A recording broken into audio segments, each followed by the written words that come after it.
నమస్తే, welcome to hot topic. నేను మీ బ్రహ్మనాయుడు. లండన్లో జగన్, అమెరికాలో చంద్రబాబు, విదేశాల్లో సేద తీరుతున్న అధినేతలు, కొంతమంది అభ్యర్థులు, టెన్షన్లో క్యాడర్.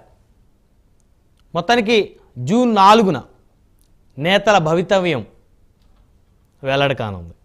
అయితే ఒకవేళ కూటమి అధికారంలోకి వస్తే పరిస్థితి ఏంది, వైసీపీ అధికారంలోకి వస్తే పరిస్థితి ఏంటి? కూటమి అధికారంలోకి వస్తే జగన్మోహన్ రెడ్డి అండతో ప్రతిపక్ష నేతల్ని ఇష్టానుసారంగా మాట్లాడినటువంటి ఎమ్మెల్యేల భవితవ్యం ఏమిటి? ఇప్పటికే రెడ్ బుక్లో నారా లోకేష్ గారు అందరి పేర్లను రాసుకుంటున్నాను, ఆల్రెడీ నోట్ చేసుకున్నాను అని చెప్పేసి చాలా క్లియర్గా చెప్పినటువంటి పరిస్థితి. అయితే నిజంగా కూటమి కనుక ప్రభుత్వాన్ని ఏర్పాటు చేస్తే వైసీపీ ఎమ్మెల్యేల పరిస్థితి ఏంటి?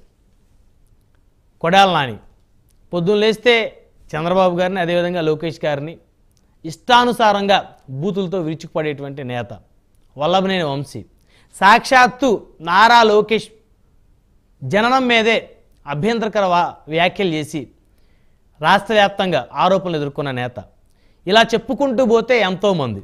అదేవిధంగా జనసేన అధినేతను ఇష్టానుసారంగా దూషించిన గుడివాడ అమర్నాథ్, పేర్ని నాని, అంబటి రాంబాబు లాంటి నేతల పరిస్థితి ఏంటి? వారి భవిష్యత్ ఏంటి? ఒకవేళ వైసీపీ మళ్ళీ అధికారంలోకి వస్తే మరి ఎన్నికల సమయంలో జరిగినటువంటి ఘర్షణలు కానీ, దాడులు కానీ, కొంతమంది తెదేపా నేతలు వైకాపా నేతల మీద చేసినటువంటి దాడులు, వైకాపా నేతలు తెదేపా నేతల మీద చేసిన దాడులు, మొత్తానికి కనుక చూస్తే కూటమి అధికారంలోకి వచ్చినా, వైసీపీ అధికారంలోకి వచ్చినా ప్రత్యర్థుల భవిష్యత్ ఏంటి అనేటువంటి అంశం చర్చిద్దాం. ఇదే వాళ్ళ హాట్ టాపిక్. ఈ హాట్ టాపిక్లో మనతో పాల్గొనడం కోసం బండ్రెడ్డి రామకృష్ణ గారు, జనసేన పార్టీ సీనియర్ నాయకులు, కృష్ణా జిల్లా అధ్యక్షులు, మనతోటి స్టూడియోలో అందుబాటులో ఉన్నారు. అదేవిధంగా దీపక్ రెడ్డి గారు, తెలుగుదేశం పార్టీ సీనియర్ నాయకులు, ప్రస్తుతం ఎమ్మెల్సీ, మనతోటి జూమ్ కాల్లో అందుబాటులో ఉన్నారు. అదేవిధంగా తిరుత్తని వేణుగోపాల్ గారు, వైఎస్ఆర్ కాంగ్రెస్ పార్టీ సీనియర్ నాయకులు, మనతోటి జూమ్ కాల్లో అందుబాటులో ఉన్నారు. రైట్, ముందుగా దీపక్ రెడ్డి గారితో మాట్లాడదాం, టీడీపీ ఎమ్మెల్సీ. దీపక్ రెడ్డి గారు, గుడ్ మార్నింగ్ అండి. వెరీ గుడ్ మార్నింగ్ అండి.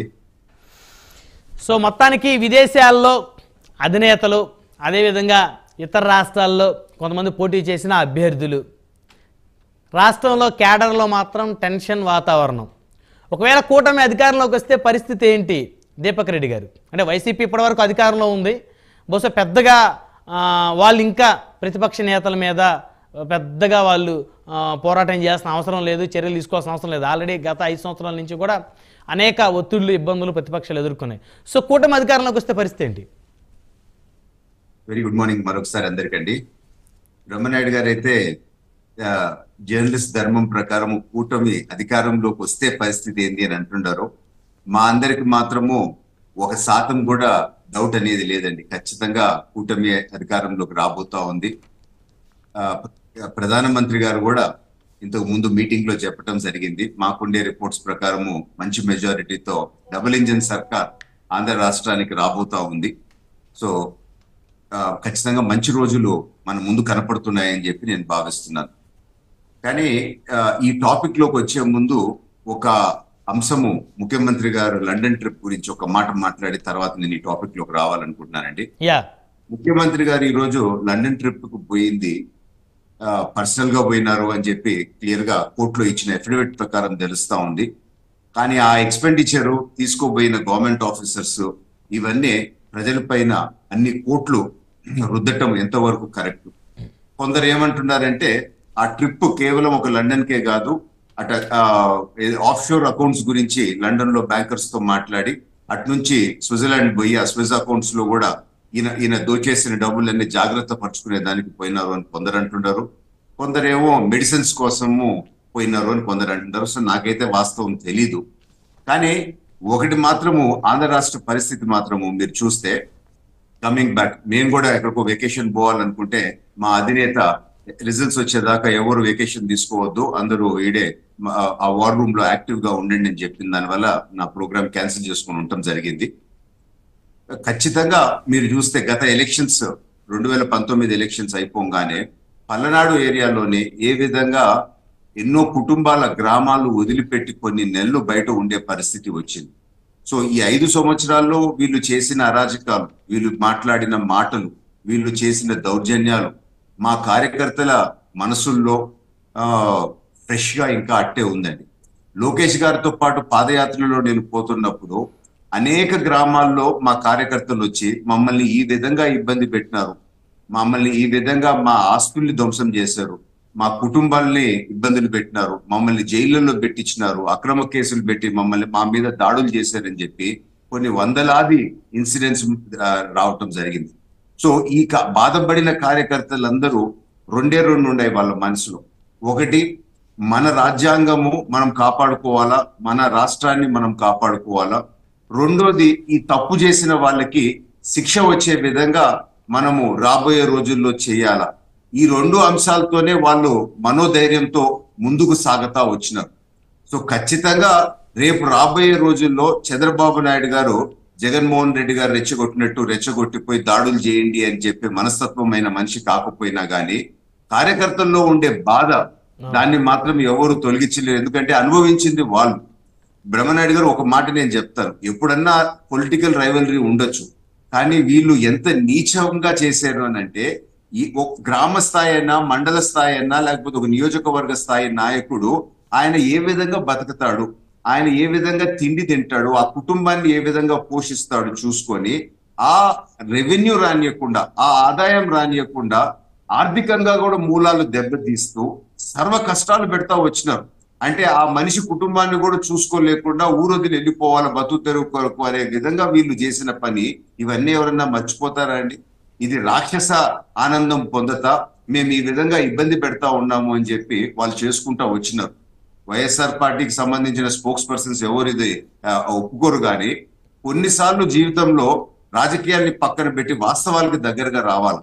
సో ఇక్కడ నేను చెప్పేది ఒక రెండు అంశాలు ఏంటంటే, మనం స్వాతంత్ర సమరయోధులు మనోళ్ళు పోరాడింది ఎందుకు? మన దేశంలో మనం గౌరవంగా బతుకొచ్చాను కదా, ఈ రోజు స్వేచ్ఛగా బతుకొచ్చాను కదా, ఈ రోజు వీళ్ళ చేతికి అధికారం వచ్చిందని చెప్పి ఈ విధంగా విచ్చలవిడిగా చేసుకుంటా రావటము ధర్మమా? వాళ్ళ ధర్మము, వాళ్ళ రాజధర్మము వాళ్ళు నిర్వర్తించలేదు.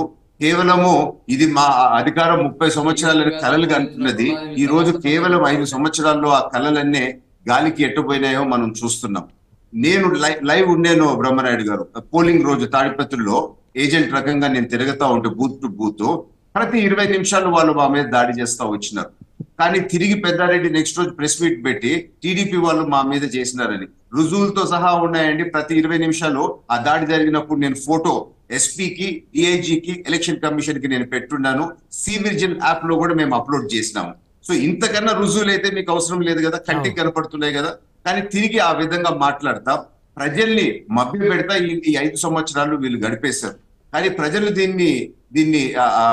దీన్ని ఆమోదించే పరిస్థితిలో ఇప్పుడు లేరు. కానీ మా ముఖ్యమైన ఉద్దేశం నేను మరొకసారి గట్టిగా క్లారిఫై చేసి నా ఓపెనింగ్ కామెంట్స్ ముగించాలనుకుంటున్నాను. వీళ్ళ మీద కక్ష కోసం మేము రాజకీయంలో లేమండి. ఎవరో ఒక బుడద మాకు రాసిన పందిని కోసం మేము రాజకీయాల్లో లేవు. మేము రాజకీయాల్లో ఉండేది ప్రజాసేవ కొరకు, ఆంధ్ర రాష్ట్రాన్ని అభివృద్ధి ప్రదం తీసుకోపోవాలని చెప్పి చంద్రబాబు నాయుడు గారి కళ 2047 కి ప్రపంచ స్థాయిలోనే తెలుగువాడు ఉండాలనే ఉద్దేశంతో ఉన్నాం. కానీ ఈ తప్పు చేసిన వాళ్ళ మీద చర్యలు తీసుకోకపోతే సామాన్య ప్రజలకి ఈ వ్యవస్థ మీద నమ్మకం కోల్పోతారు.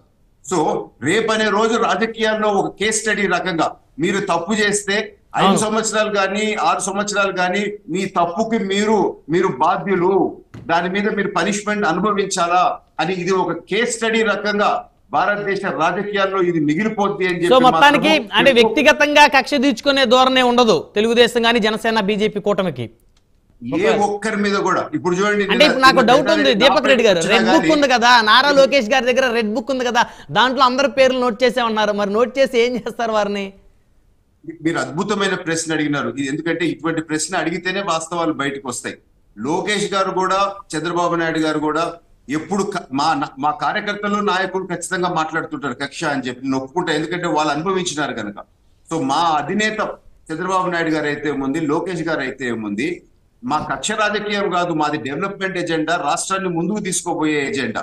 కానీ అదే టైంలో ఈ మన రాజ్యాంగాన్ని ఉల్లంఘించిన వాళ్ళు, మన వ్యవస్థల్ని నిర్వీర్యం చేసిన వాళ్ళు, ఏ విధంగా అన్యాయం చేసిన వాళ్ళు, తప్పుకి వాళ్ళు పనిష్మెంట్ మాత్రం అనుభవించాలా with due course of law.